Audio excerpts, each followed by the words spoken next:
Umuugo ngayon sa boxing community ang pangalan ng dating Unified World Champion na si Marlon Tapales matapos mag-post ng simple ngunit makahulugang mensahe na number 1 kaugnay ng The Ring Magazine pound-for-pound rankings sa Super Bantamweight Division.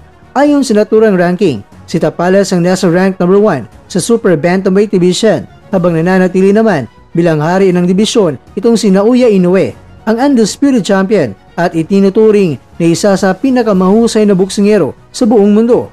Dahil dito, hindi maiwasan ng maraming mga boxing fans at analyst ang magpahayag ng pananaw na dapat nang may kasa ang rematch na Inoue at Tapales at posibleng sa taong 2026.